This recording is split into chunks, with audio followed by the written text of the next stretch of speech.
Let's jump in to our case. The next incident in this case. So there was a move or a petition to get the titles cancelled after almost 2 decades or 18 years. So what was the findings of the appellate court? Okay. So the appellate court held that the land in question was forestal land, or let's say forest land or timberland, hence not registrable.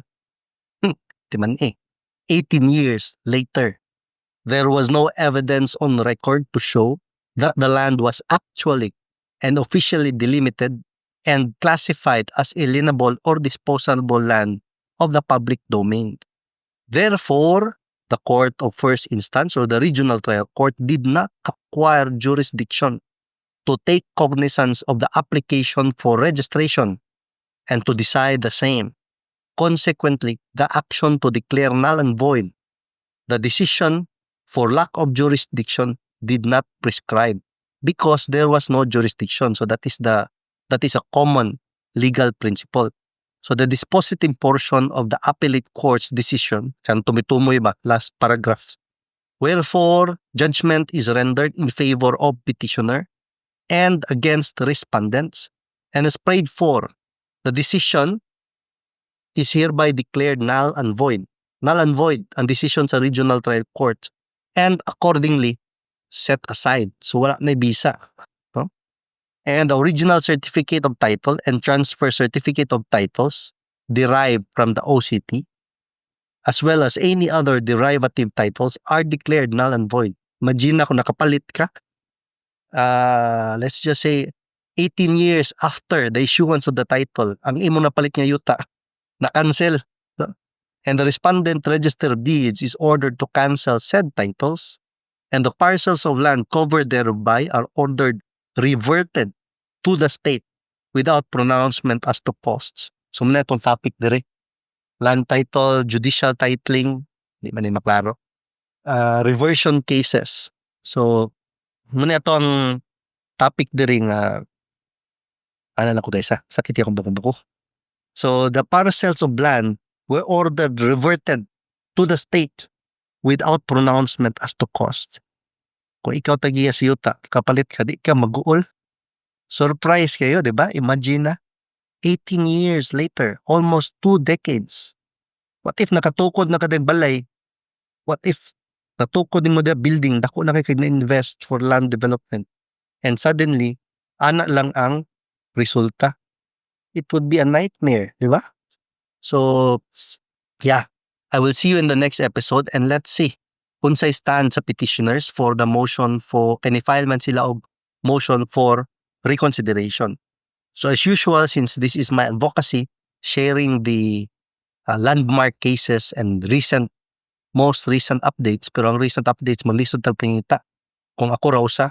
So muna nga, I would ask our listeners, if naaman galing, to please contribute the latest updates, laws, issuances, circulars, IRR. Pwede ninyo ma-share. Ang ako lang link to a gov.ph website ha, para official ba. I am asking for your contribution sa latest updates. Ato contribution ha, dili kwarta, link to the latest updates. So this is a co-learning channel. Muna pong advocacy.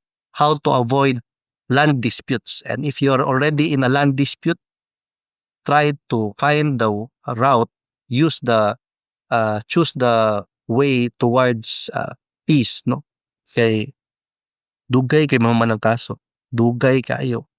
So it would be torture to any person involved in a case unless ukanad jud ka or broken to jud ka, palaway jud ka, trip na nimo. But for most, it's not easy to be in a case. So mo nang akong advocacy is how to avoid land disputes, no? So it always boils down to due diligence. Even with due diligence, di pa gani mo ma-perfect, no? So samot na tong walay due diligence. So this is my email address. It's Juliet Alpha November Romeo Uniform Zulu Jan Ruz Law Lima Alpha Whiskey, Juliet Alpha November, Romeo Uniform Zulu, Lima Alpha Whiskey at gmail.com. Send me a link, if possible, gov.ph website.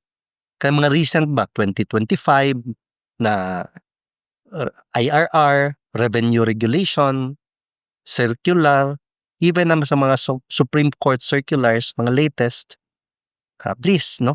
Share sa link. Di man ako na mato basa. So, I will try to read it so that our other brothers and sisters in this channel, pwede na ka maminaw kung dili ka ganahan magbasa. Although I would recommend you read the text. But if that is not your job, usahay kapoy manggot. So at least you know, hinig-adto nimo sa imong own lawyer, hinig-hire nimo sa imong own nga counsel, you know what to ask, no? Dili kay man nga too blind to ask. So, you go, you consult your own lawyer if you are in a land dispute, for sure na. Dinto ka mangutana sa ila. Sa ilaha sa imong abogado. And try to inform yourself before visiting your lawyer para kabalo pug kaon sa imong pangutana. Get yourself informed, no? Partly in our channel. In our channel, I will just try to recommend the direction where to look at, no? Search.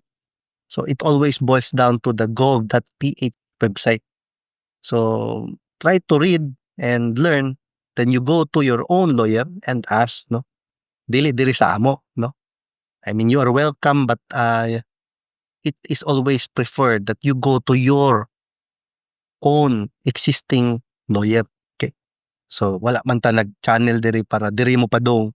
Ato intention is you can avoid litigation, you can avoid land dispute by informing yourself and going to your lawyer fully. At least you are partly informed by doing your own due diligence. Nagbasa-basa po ka. And it's all mostly in the website sa mga government agencies. So, kung naway makita niya 2025, important, essential, share po, di ba? So, and I will try my best to share to you landmark cases, important laws, and recent updates. Okay? So, I will see you in the next episode. Thank you.